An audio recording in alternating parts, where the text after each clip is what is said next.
When my grandparents passed away, they left me their lakeside home, a peaceful refuge they built with their own hands. But just a week after the funeral, a knock came at the door. A man in a crisp suit handed me papers claiming their land belonged to an HOA that never even existed when they built it. That knock started a war I never wanted, one against greed, lies, and the ghosts of a community that never forgave them. If you believe karma always finds its way back, make sure to subscribe because this story proves that justice can rise even from grief. The house was quiet, too quiet for a place that used to echo with laughter, the smell of cinnamon bread, and the slow hum of my grandfather's radio. It had only been 3 days since we buried them, side by side beneath the willow tree they planted when they first moved here. That house wasn't just property, it was legacy. The lake shimmered at dawn, the old wind chimes still played the same gentle tune, and the wooden steps creaked the same way they did when I was a kid. I thought this was where I'd finally find peace after years of city noise. But peace didn't last long. The knock came sharp, almost rehearsed. 3 precise raps. When I opened the door, a man in a tailored gray suit stood there, holding a clipboard. His tie was too tight, his smile too polished. "Miss Ward?" he asked, eyes scanning the property behind me. I nodded, unsure. "Yes." He introduced himself as Mr. Crowley, attorney for the Lakeshore Preservation Homeowners Association. His tone was syrupy, the kind people use before delivering bad news. He said the property I'd inherited was technically within their boundaries and therefore, as of my grandparents' passing, subject to HOA membership and back dues. Back dues? My grandparents had lived here for 40 years, long before the HOA even existed. I told him that. He smiled, the kind of smile lawyers have when they think they've already won. The boundaries were redrawn 5 years ago. You'll find everything explained in this letter. He left before I could argue. Inside the envelope, neatly typed and notarized, was an invoice, $28,400 in accumulated fees, lawn maintenance, water view upkeep, community improvements. They even charged for security patrol services that had never existed. At the bottom was a final line. Failure to comply will result in a lien and legal forfeiture of property. My hands trembled as I stared at the paper. The idea that someone, anyone, could just claim ownership over what my grandparents built from nothing felt surreal. I tried calling the number listed, but it led to an answering service. The next morning, 2 men in yellow vests appeared at the gate, hammering a new sign into the soil. "Welcome to Lakeshore Estates. Private community, HOA managed." They smiled when they saw me watching and tipped their hats like they were doing me a favor. Something about it all felt off, too sudden, too orchestrated. Later that evening, I found the first crack in their story. While going through my grandfather's desk, I discovered a stack of old letters, one from 1987, addressed to him by the county zoning office. It confirmed his property was outside any development jurisdiction. The HOA didn't even exist then. My pulse quickened. They were lying. That night, I went down to the lake. The moonlight shimmered across the still water, and the reflection of the private community sign rippled against the surface. I could almost hear my grandfather's voice whispering, "Protect what's yours, Ellie." I decided I would. The next morning, I drove to the county records office. The clerk, an older woman with tired eyes, looked up my address and frowned. "That can't be right," she murmured. "The HOA boundary stops 3 lots before yours." She turned the screen toward me. The map was clear. My property was in the county's unincorporated zone. But a recent digital edit showed a faint red line drawn right over it. "Who changed that?" I asked. She hesitated. "Looks like it was uploaded by the HOA's legal representative, same name as the one on your letter. Crowley." I took photos of everything. Every screen, every date stamp. When I returned home, there was another envelope taped to my door. Notice of non-compliance. Apparently, my failure to register within 48 hours constituted a willful violation. They were escalating. That night, a black SUV idled across the street for over an hour. No one got out. No lights turned on. Just a shadow of intimidation, silent, deliberate. I started documenting everything. Photos, recordings, timestamp. If they wanted a fight, I'd give them one. But as I began to dig deeper into the HOA's filings, something darker emerged. The HOA didn't exist legally before 2018, yet they had financial reports dated back to 2012. And the signature on each report belonged to someone who didn't exist in public record. Crowley was operating something more sinister than a community association. On the fourth night, I woke up to the sound of footsteps on gravel outside my window. Slow, deliberate, crunching under the weight of boots. I peeked through the blinds. A flashlight beam scanned the side of the house, lingering on the plaque that read, "The Wards, 1976. Then the light flicked off. Silence. By the time I ran outside, the SUV was gone. But on the porch lay another envelope, sealed with the same HOA emblem. Inside, a single line was printed in bold. "Sell now, or we'll make sure you wish you had." The lake breeze chilled my skin, carrying the faint scent of smoke, as if the woods themselves were warning me. I looked toward the water, whispering to the night, "They picked the wrong house." Because my grandparents had taught me one thing: you never bow to bullies. And I wasn't about to start now. The morning after that last threat, the lake felt different. Still beautiful, yes, but something in the air had changed. The breeze carried tension instead of calm, the same kind that hangs before a storm. I barely slept. Every creak in the house made me flinch. Every passing car made me look twice. But I wasn't about to be scared into leaving. I spent the next day at my kitchen table, surrounded by stacks of documents, old deeds, maps, newspaper clippings, and digital printouts. I turned my grandparents' dining room into an investigation bunker. I started tracing the HOA's existence. Their incorporation filing listed Lakeshore Preservation Association, LLC, as a non-profit homeowners collective. But something didn't add up. The signature at the bottom was familiar. C. Crowley, acting president. When I checked the state registry, I found 5 more companies under his name. Each dissolved, renamed, or merged into something else within months. It wasn't an HOA. It was a scheme. Crowley had been moving his little empire like chess pieces, setting up fake HOAs, redrawing maps, targeting vulnerable homeowners, then demanding dues until they sold their land cheap. The realization made my skin crawl. By afternoon, I drove to the county assessor's office. The clerk there, a middle-aged man named Paul, remembered my grandparents. "They were good people," he said softly, pulling the file. When he opened it, his brow furrowed. "This isn't right," he whispered. "These zoning changes, none of them were approved by the board. It's like someone manually altered the GIS data." I leaned over the counter. "Can you tell who?" He shook his head. "Officially? No. But I can tell you it wasn't done through our system. It was uploaded from an external source, someone with administrative access." Crowley again. Paul warned me quietly, "Be careful. There've been other complaints. 2 families up the hill, same story. They left after months of pressure." That night, I visited one of those homes. Empty. Windows boarded, mail piling at the doorstep. Through a small tear in the plywood, I saw furniture still inside. They'd left fast. In the mailbox was an unopened letter. HOA header, same font, same seal. I took it home. It was nearly identical to mine. Final notice, escalating fees, threat of property seizure.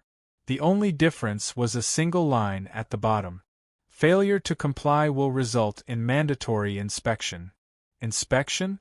By who? The next day, a white truck with the HOA logo parked near my gate. 2 men got out wearing reflective vests, pretending to inspect fencing compliance. But their eyes weren't on the fence, they were on me. When I approached, they quickly packed up their tools. "Routine check," one muttered before leaving. "Routine check. Without permission. On private property. That evening, I called a local attorney, one my grandfather used to know, Martha Ellis. She was retired, but when I told her Crowley's name, she agreed to meet. Her office smelled like old paper and lemon polish. She listened quietly as I explained everything, the fake invoices, the threats, the men in trucks. Then she pulled a dusty binder from her shelf. Inside was a case file labeled State v. Crowley, 2013. She looked at me over her glasses. He's done this before. Apparently, Crowley had been sued a decade earlier for running an unregistered HOA scam. The case was dismissed after his company dissolved and rebranded under a new name. He'd learned to play the system. Martha gave me advice that would change everything. If you want to win, don't just fight back, expose him. So I started documenting more aggressively. Every truck, every sign, every letter. I bought a security camera system and placed one near the gate, one under the porch light, and one facing the lake. 2 nights later, it caught something. At 2:17 a.m., headlights flashed across the driveway. A man got out, wearing dark clothes and a baseball cap. He walked straight to my mailbox and slipped something inside before leaving. The next morning, I found the envelope. Inside was a photograph, my grandparents' house engulfed in flames. But it wasn't burned.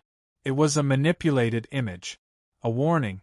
The back of the photo said, "You're next." For a moment, I froze. My breath felt heavy, like the air had thickened around me. But fear quickly hardened into anger. If they wanted a fight, I'd give them one. I sent copies of the documents and photos to 3 places: Martha, the county sheriff, and an investigative journalist known for exposing real estate frauds. Then I started digging into Crowley himself. His law office was in a converted townhouse downtown. The sign outside looked respectable, but online reviews told a different story: accusations of intimidation, illegal liens, even one mention of private security enforcement. One review caught my eye. It was from someone named R. Holbrook, the same last name as the family who'd lived 2 lots down from my grandparents before vanishing last year. The review simply read, "They forced us out. Watch your back." I tracked down an address linked to Holbrook through public record. It was a small rental property 2 towns over. When I knocked, a tired woman opened the door. Her eyes widened when I said, "Lakeshore Estates." "They're still doing it," she whispered. She told me everything. How the HOA demanded thousands in fake fees, how they slashed their tires, how they left after finding dead fish dumped on their porch. "It's a mafia in suits," she said, trembling. Before I left, she handed me a folder she'd kept, just in case. Inside were more falsified letters, invoices, and one typed note that read, "Ownership transfer confirmed, reclassification approved." Stamped with the same logo. Signed C. Crowley. It was proof. Crowley had forged county reclassification approvals to claim land. When I got home, my gate was open. The lock had been cut. Inside the yard, muddy footprints led straight up the porch step. But nothing was stolen. Nothing broken. Just a single object sitting on the porch table, an old, cracked teacup that used to belong to my grandmother. It had been in a locked cabinet inside the house. That night, I realized something chilling. Whoever was behind this had been inside while I was gone. And the cameras?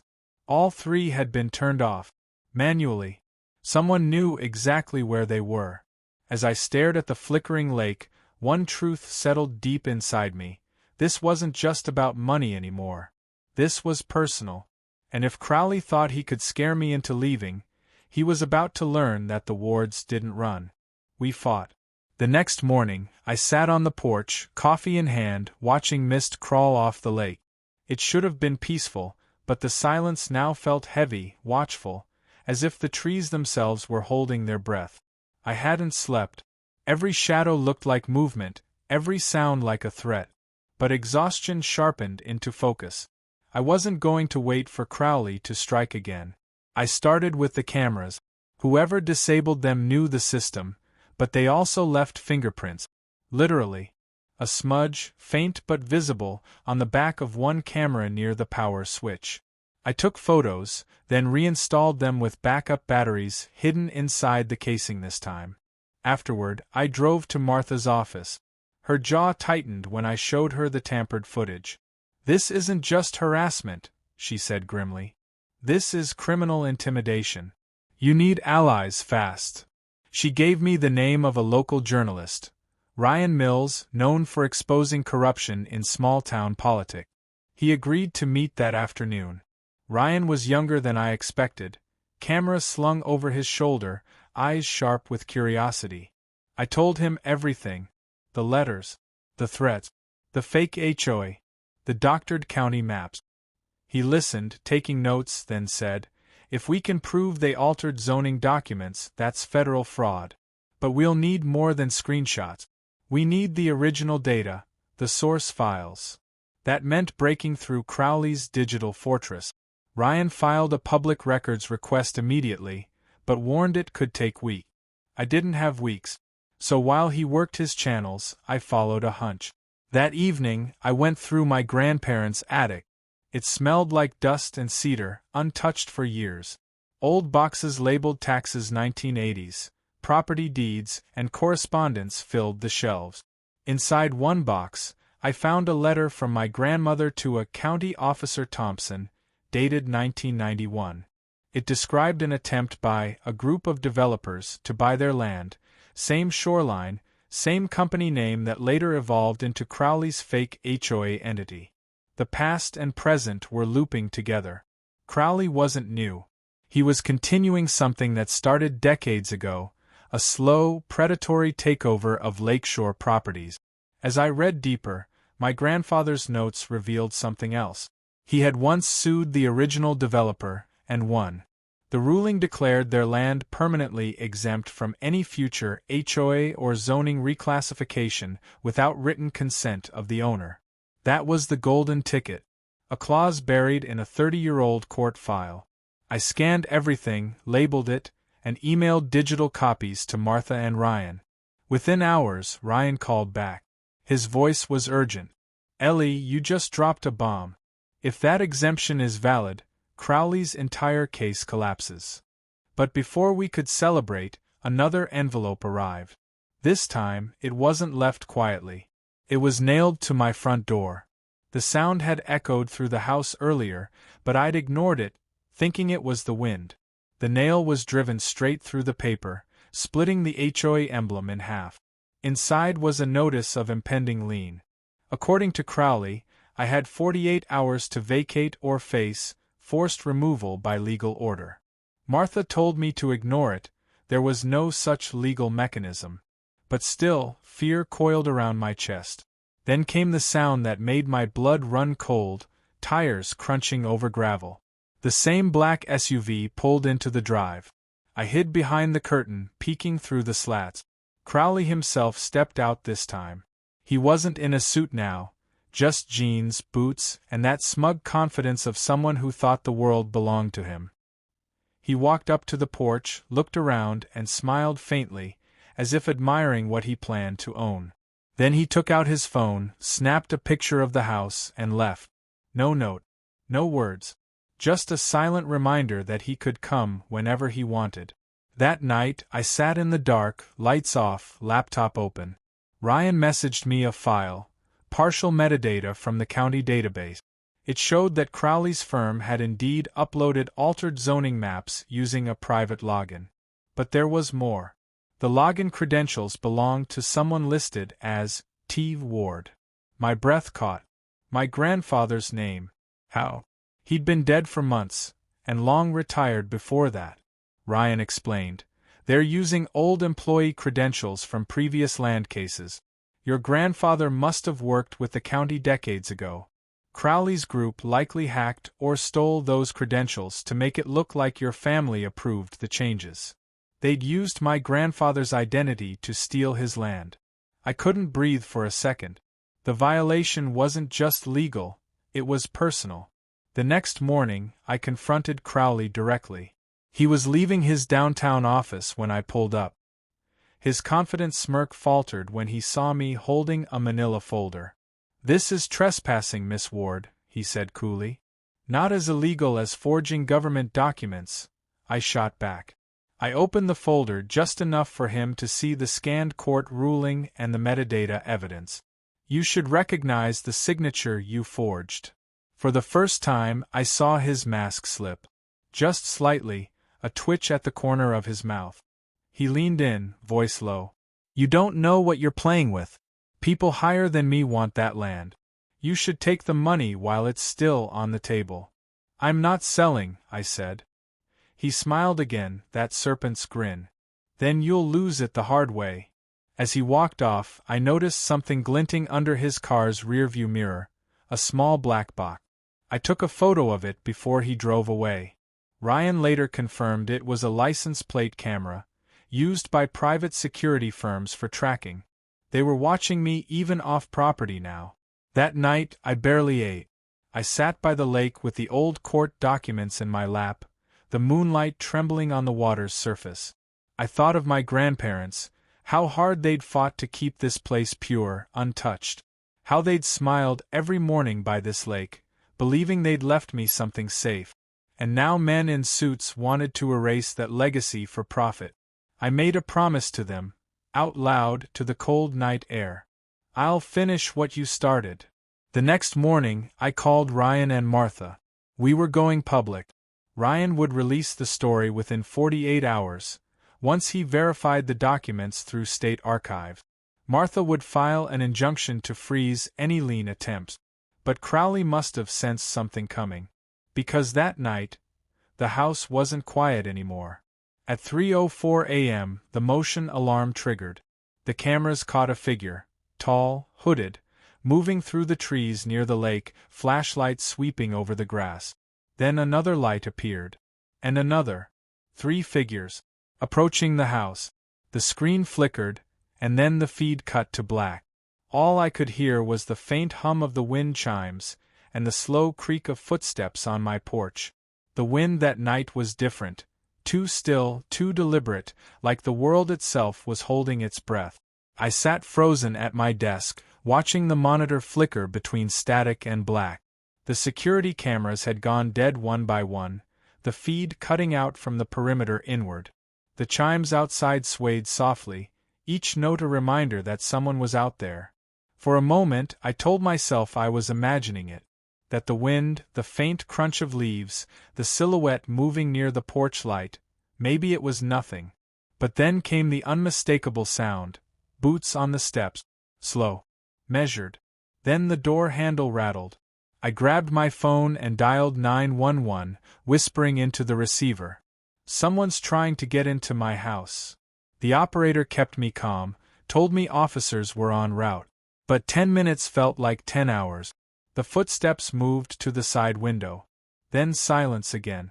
I crouched near the living room wall, heart pounding so hard I could hear it echo in my ears.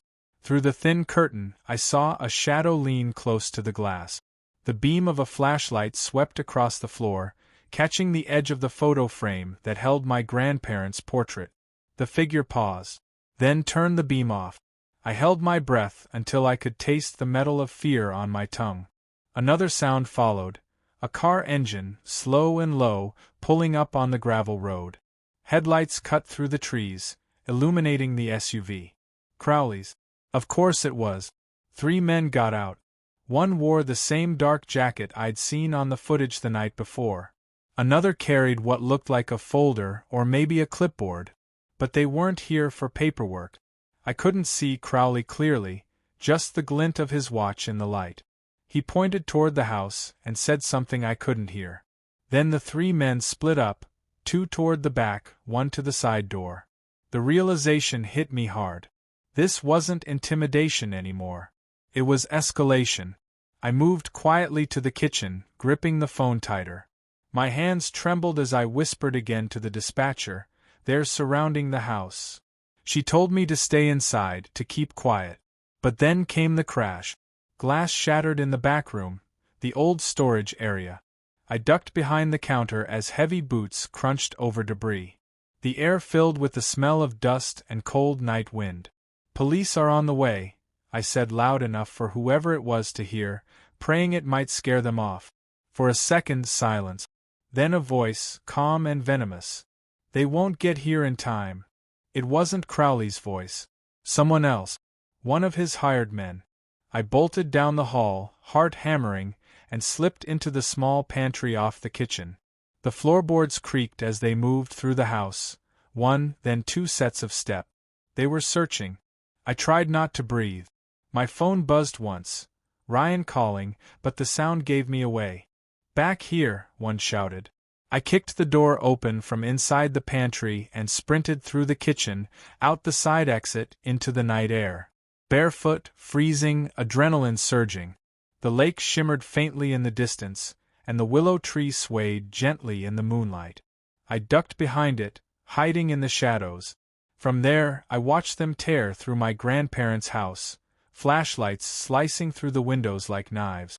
Then sirens. The faint wail of salvation cutting through the quiet. The men froze. One yelled something, and they bolted toward the woods. Crowley's SUV roared to life and sped down the road, headlights bouncing over the dirt. When the deputies arrived, all that remained were shattered glass, muddy boot prints, and the echo of threats. I gave them everything: names, photos, copies of letters. One of the officers, a tall man with weathered eyes, recognized the HOA name immediately. "We've had complaints about that group before," he said. "But never this serious." They stayed until sunrise, taking statements, dusting for prints. When they left, the house felt like a crime scene, empty, violated, and echoing with absence. I sat on the porch as dawn broke, watching sunlight spill across the lake. For the first time since inheriting this place, I wondered if I should have just walked away. But then I looked at the willow tree, at the graves beneath it, my grandparents' names carved into stone, and remembered why I stayed. This was our home, not his. Later that morning, Ryan showed up in person. His face was pale when I told him what happened. "You can't stay here alone," he said. "Not until this goes public."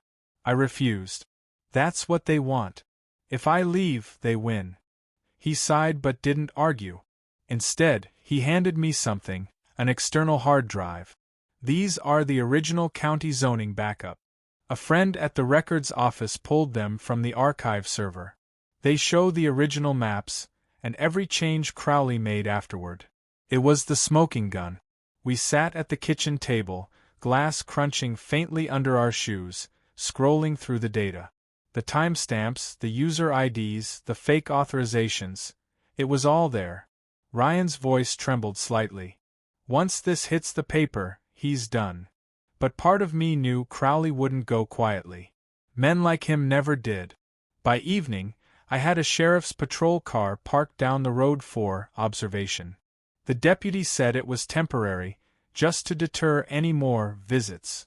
But that night, as the sun dipped below the trees, I saw headlights flicker at the far end of the lane. They didn't approach, just lingered, watching. I knew it was Crowley. He wanted me to see him, to know he wasn't finished.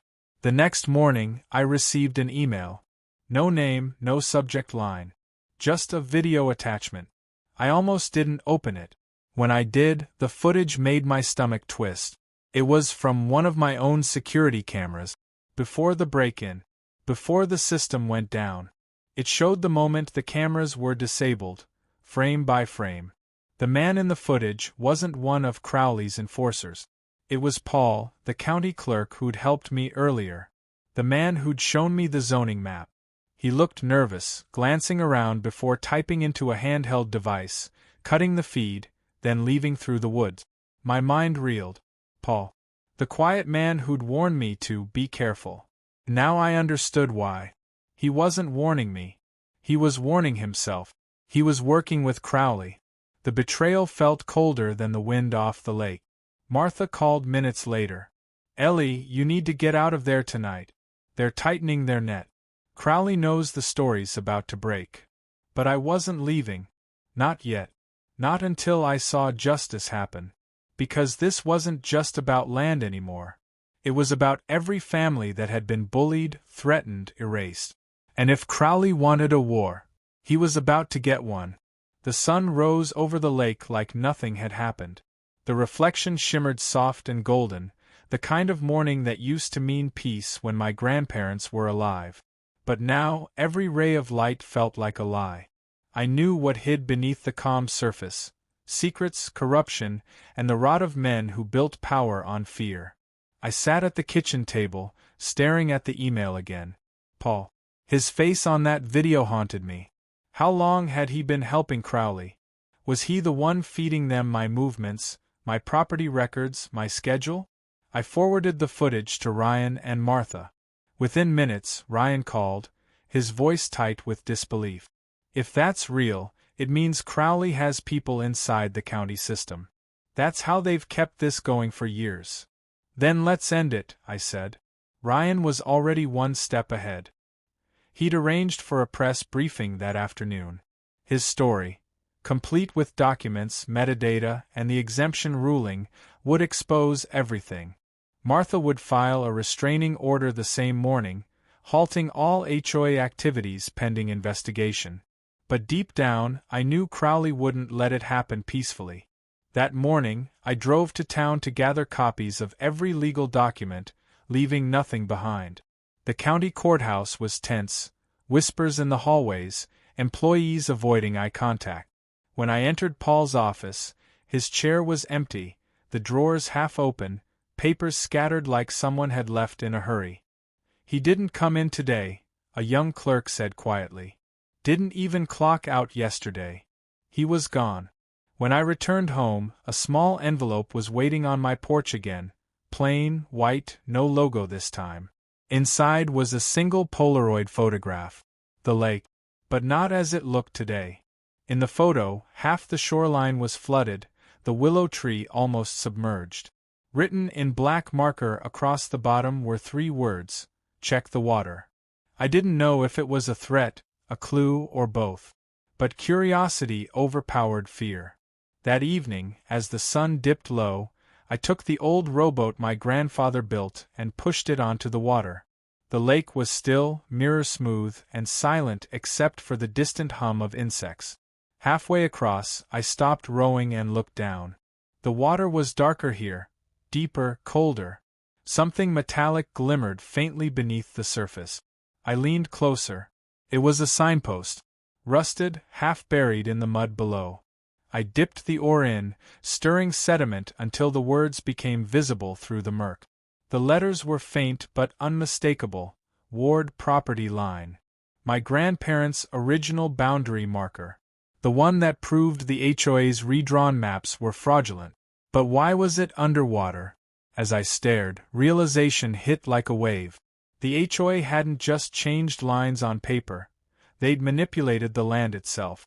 Years ago, they'd raised the lake level by building a small dam at the far end, slowly submerging the old property lines. When new boundaries were mapped digitally, the flooded areas conveniently fell under HOA jurisdiction. They had literally drowned the truth. I rowed back to shore with shaking hands, adrenaline burning through exhaustion. I called Ryan immediately. They changed the lake, I said breathlessly. That's how they claimed new territory. He paused. Ellie, this story just turned into something much bigger. That night, while Ryan worked on securing environmental records to back up my discovery, Martha called with an update. The injunction had been filed, the judge signed it, and Crowley's entire HOA operation was now frozen. Legally, I'd just taken away his power. But power like his never dies quietly. At 9:47 p.m., my power went out. Total darkness. The house plunged into silence. Seconds later, headlights flared across the lake road. A truck. Then another. They were coming again. I grabbed my flashlight and the folder of evidence, everything I couldn't afford to lose, and slipped out the back door. The woods behind the house were dense and damp, branches clawing at my arms as I moved through them. I could hear engines rumbling, doors slamming, voices shouting commands. One voice was unmistakable. Crowley's. Find her. His voice carried authority, but also something else now. Desperation. He knew his empire was collapsing. I crouched behind an old shed by the treeline, trying to steady my breathing. The flashlight beams swept the ground, getting closer. My phone buzzed in my pocket. Ryan again. "Ellie, don't go back to the house," he said. "I just got confirmation. The police have a warrant out for Crowley's arrest. They're on their way." But it was too late. Crowley was already here. I peeked through the trees and saw him standing on my porch, yelling into his phone. The moonlight hit his face, red, angry, sweating. He kicked over a chair, pacing like a caged animal. Then I saw something in his hand. A red gas can. "No," I whispered. Before I could move, he unscrewed the cap and splashed the liquid across the steps, muttering under his breath. The smell hit the air, gasoline. He was going to burn it. I sprinted from the trees, shouting, "Stop!" He spun, startled, his eyes wild. "You should have sold when you had the chance," he barked. Flames caught from the lighter in his hand, crawling up the porch rail like orange veins of fire. I threw the evidence folder into the grass and lunged for the water hose, spraying wildly. The air filled with smoke and the hiss of steam. Crowley stumbled backward, cursing, as sirens wailed in the distance, closer this time, louder. Blue and red lights flashed through the trees. The deputies arrived seconds before the fire reached the door. 2 officers tackled Crowley to the ground, while another helped me pull the burning boards apart. The flames died slowly, leaving only smoke and the stench of scorched wood. When they cuffed him, Crowley didn't struggle. He just looked at me and smiled, that same infuriating, smug grin. "You think this ends with me?" he muttered. "You have no idea who's really behind this." I stared at him as the officers led him away, the night alive with sirens and the crackle of cooling embers. Maybe he was bluffing. Or maybe he wasn't. Either way, it didn't matter. Because for the first time in weeks, I felt something I hadn't felt since the funeral. Relief. Temporary, fragile relief. As the sun began to rise again, the lake reflected the smoke curling into the air, and I realized something profound. My grandparents hadn't just left me a house, they'd left me a fight worth finishing. But deep inside, Crowley's words echoed like a warning. "You have no idea who's really behind this." And somehow I knew he was right. The morning after the fire, my world was a haze of smoke, sirens, and half-awake questions. Officers combed through the ashes while photographers from local news stations gathered at the property line. What had once been my grandparents' peaceful home was now the epicenter of a county-wide scandal. Crowley was in custody. That part was official. But the story, the one buried deeper than any lake marker, was just beginning to unfold. By noon, Ryan's exposé hit the news cycle. Every local channel, every online outlet had one headline: HOA lawyer arrested after property fire, county corruption under investigation. The footage from my camera and the documents I'd kept became the foundation of the report. The narrative spread fast, faster than even Ryan expected. Within hours, the mayor announced an emergency audit of every HOA in the district. But even as reporters praised the whistleblower granddaughter, I couldn't shake what Crowley had said before his arrest. "You have no idea who's really behind this." The lake seemed quieter that day, too quiet. The water was still black from ash and soot drifting down like soft gray snow. Martha sat beside me on the porch steps, her hand resting gently on the burn-scarred railing. "You did the right thing," she said softly. "Then why doesn't it feel like it?" She didn't answer. That afternoon, Ryan arrived with a flash drive. "You need to see this," he said. The footage showed a series of payments, massive sums funneled through shell accounts into something called the Lakeside Initiative Fund. The final recipient? Ward Hills Development Group. My last name. I scrolled further. The company had been dissolved years ago, but the registered founder was my grandfather. I froze. No. That's impossible. He hated developers. Maybe he did once, Ryan said. But at some point, someone used his credentials. Maybe forged. Maybe coerced. Either way, your family's name became the legal key that started this entire HOA system. I stared at the documents, the signature at the bottom of the founding papers. It looked like my grandfather's, but shakier, forced. Dated just a week before his fatal stroke. The realization hit like thunder. Crowley wasn't lying. He might have been working for whoever forged that signature, Ryan said grimly. And if that's true, there's someone else still out there, someone who owns everything the HOA claimed. That night I couldn't sleep. The house creaked under the weight of history, all the lies buried inside its walls. I went through every old box in the attic, searching for something, anything, that might explain the forged document. At 2:17 a.m., I found it. A ledger. My grandfather's handwriting. Inside were dates, notes, and land assessments. The last entry stopped me cold. Crowley came again. Brought papers he said I must sign to keep the HOA off our backs. I told him no. But he says it's too late, says they already started draining and raising the lake to redraw boundaries. Can't fight all of them anymore. My hands shake too much. Ellie will inherit the fight, I suppose. She's the only one stubborn enough. I read that line over and over, tears stinging my eyes. My grandfather had known. He tried to stop them, but they cornered him. And they won. Until now. The next morning, I drove to the county courthouse with the ledger and the video footage. Ryan met me at the steps, his expression hard but hopeful. The courthouse steps were swarming with cameras again, but this time I didn't hide. Inside, we met the district attorney, who was already building a fraud case around the HOA's fake boundary claims. When I placed the ledger on her desk, she looked at me as if she'd just seen a key fall into place. "This proves everything," she said. "Forgery, coercion, and land manipulation. We'll reopen every title and restore original ownership lines." It was over. For the first time, it was truly over. The following weeks blurred into hearings, interviews, and repair work. The county officially dissolved the HOA pending investigation. Crowley's partners, the ones who'd stayed quiet in the background, began turning themselves in one by one, trading testimony for lighter sentences.